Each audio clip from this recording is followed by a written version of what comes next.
فرمایا کہ اس کے حضور استغفار کرو، وہ آسمان سے بارشیں نازل کرے گا، تمہیں بیٹے بھی دے گا، تمہیں مال بھی دے گا، لہلہاتے باغ بھی ہوں گے، چلتی نہریں بھی ہوں گی، معیشت کا پہیہ چل جائے گا اگر تم اللہ سے ڈرنے والے بن جاؤ گے۔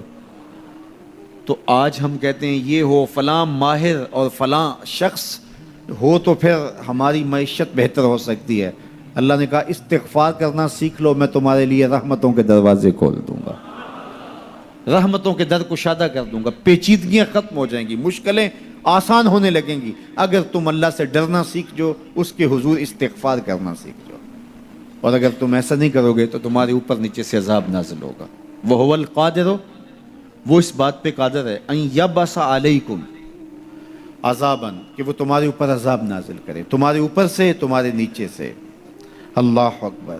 اوپر کا عذاب کیا ہے کہ آسمان سے پتھر برسیں، نیچے کا عذاب کیا ہے زلزلے آئیں، یا پھر زمین فصل دینا چھوڑ جائے، زمین بنجر ہو جائے، یہ نیچے کا عذاب ہے۔ حضرت عبداللہ ابن عباس رضی اللہ تعالیٰ عنہ فرماتے ہیں اوپر کا عذاب یہ ہے تمہارے حکمران نااہل ہوں، اور نیچے کا عذاب یہ ہے تمہاری اولادیں نافرمان ہو جائیں۔ یہ اوپر اور نیچے کا عذاب ہے جس میں تمہیں مبتلا کر دیا جاتا ہے۔ یہ کب ہوتا ہے؟ جب تم اللہ کے حکموں کے نافرمان ہو جاؤ۔ جب چند لوگ اللہ کے نافرمان ہو جاتے ہیں تو پھر ان چند لوگوں کو انفرادی اذیتوں میں اور مشکلات اور پیچیدگیوں میں مبتلا کیا جاتا ہے۔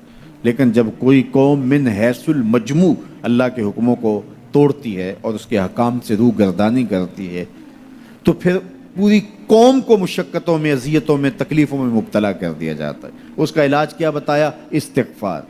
حضرت نوح علیہ السلام نے جو اپنی قوم سے کہا تمہیں مال بھی ملے گا، تمہیں دولت بھی ملے گی، تمہیں بیٹے بھی ملیں گے، سرسبز جو ہے وہ باغات بھی نصیب ہوں گے، ان کی شاخیں پھلوں سے لدی ہوئی ہوں گی، چلتی ہوئی نہریں اور برستی ہوئی بارش، ساون کے نچڑتے ہوئے بادل، اور ماحول کی خنکیاں اور خوبصورتیاں اور جمال اور لہلہاتے ہوئے سبزے، اور تمہارے اوپر ہر طرح کی عنایات برسیں گی اگر تم اللہ سے ڈرنا سیکھ جاؤ گے اور اللہ کے حضور استغفار کرنا سیکھ جاؤ گے، تمہیں خوشحال اور خوبصورت زندگی عطا کر دی جائے گی۔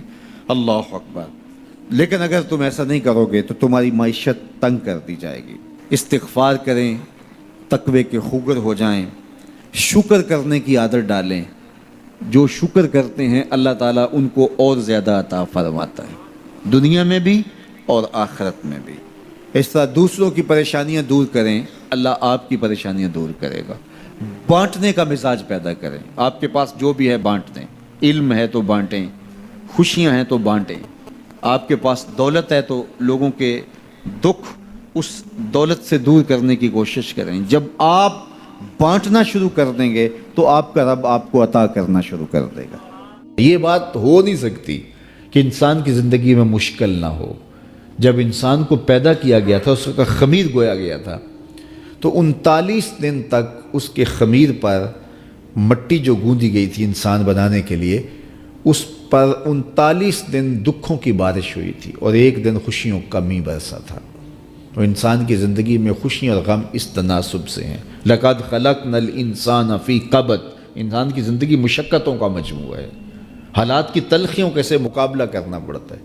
لیکن حالات مشکل ہو جائیں تو ان سے نکلنے کا راستہ کیا ہے؟ تو سنیے قرآن کیا کہتا ہے، وَمَن يَتَّقِ اللَّهَ يَجْعَلْ لَهُ مَخْرَجًا وَيَرْزُقْهُ مِنْ حَيْثُ لَا يَحْتَسِبُ، جو اللہ سے ڈرنے لگ جاتا ہے، تقوی اختیار کر لیتا ہے، تو پھر اللہ تعالیٰ جل شانہ اس کے لیے مخرج پیدا کر دیتا ہے، یعنی اس مصیبت سے نکلنے کے اللہ راستے دیتا ہے۔ یہ اس شخص کا مقصوم ہے جو اللہ سے ڈرتا ہے۔ اس پر مشکلات اس پہ بھی آتی ہیں، یہ نہیں کہ اس پہ مشکلات نہیں آتی، زندگی کی مشکلات کا وہ بھی شکار ہوتا ہے، لیکن جو ہی مشکلات آتی ہیں ان مشکلات سے نکلنے کا اللہ اسے راستہ بھی عطا کر دیتا ہے۔ اور دوسری بات، وَيَرْزُقْهُ مِنْ حَيْثُ لَا يَحْتَسِبُ، اللہ اس کو وہاں سے رزق دیتا ہے جہاں سے اسے گمان بھی نہیں ہوتا، وہاں سے رزق دے دیتا ہے۔ بندہ تو یہ کہتا نا کہ مجھے یہاں سے ملے گا، یہاں سے، ایک بندے کی منصوبہ بندی ہے، لیکن جو اللہ سے ڈرنے والا ہوگا اللہ اس کو وہاں سے رزق دے گا جہاں اسے گمان بھی نہیں ہوگا، خیال بھی نہیں ہوگا کہ یہ راستہ بھی حصول رزق کا ہو سکتا ہے۔ تو یہ میرے رب کا وعدہ ہے اور میرے رب کے وعدے سچے ہیں۔ تو جب تم اللہ سے ڈرنے لگو گے تو یہ تخت و تاج، یہ دنیا کی عزتیں، یہ تمہارے قدموں میں ہوں گی۔ اس سے ڈرنے کا نتیجہ ہے جو تمہارا رب تمہیں عطا فرمائے گا۔ حضرت عمر رضی اللہ تعالیٰ عنہ کی خدمت میں ایک شخص آیا، اس نے کہا میرے ہاں اولاد نہیں ہے، تو آپ نے کہا استغفار پڑھا کرو۔ ایک دوسرا شخص آیا کہ صاحب بارشیں نہیں ہوتی، فرمایا استغفار پڑھا کرو۔ تیسرا شخص حاضر خدمت ہوا اور کہا کہ ہمارے ہاں قحط کا عالم ہے، فرمایا کہ استغفار پڑھا کرو۔ تو کوئی پاس بیٹھا تھا، اس کے اٹھ کے جانے کے بعد کہا کہ مختلف لوگ مختلف سوال لے کر آئے اور آپ نے ایک ہی جواب دیا کہ استغفار پڑھا کرو۔ تو کہا میں نے اپنی طرف سے تھوڑا دیا، یہ تو میرے رب کا فرمان ہے۔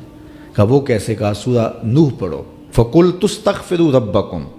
حضرت نوح علیہ السلام نے اپنی قوم سے کہا کہ اپنے رب کے حضور استغفار کیا کرو، اِنَّهُ كَانَ غَفَّارًا۔ اس کا نتیجہ کیا ہے؟ جب تم استغفار کرو گے تو وہ تمہارے گناہ بخش دے گا۔ ایک تو فائدہ اس کا یہ ہوگا، وَيُرْسِلِ السَّمَاءَ عَلَيْكُمْ مِدْرَارًا، آسمان سے موسلادھار بارشیں بھی برسیں گی، وَيُمْدِدْكُمْ بِأَمْوَالٍ وَبَنِينَ، اور اللہ تمہیں استغفار کی برکت سے مالا مال بھی کر دے گا، وَبَنِينَ، اور تمہیں بیٹے بھی عطا کرے گا، وَيَجْعَلْ لَكُمْ جَنَّاتٍ وَيَجْعَلْ لَكُمْ أَنْهَارًا، تمہیں باغ بھی عطا کرے گا اور تمہیں چلتی ہوئی نہریں بھی عطا فرمائے گا۔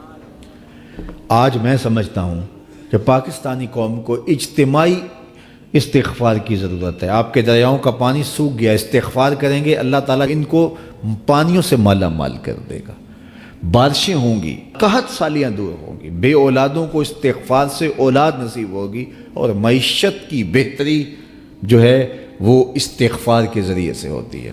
تو یہ 5 چیزیں بیان فرمائیں تو استغفار سے خوشحال زندگی کا تصور ابھرتا ہے۔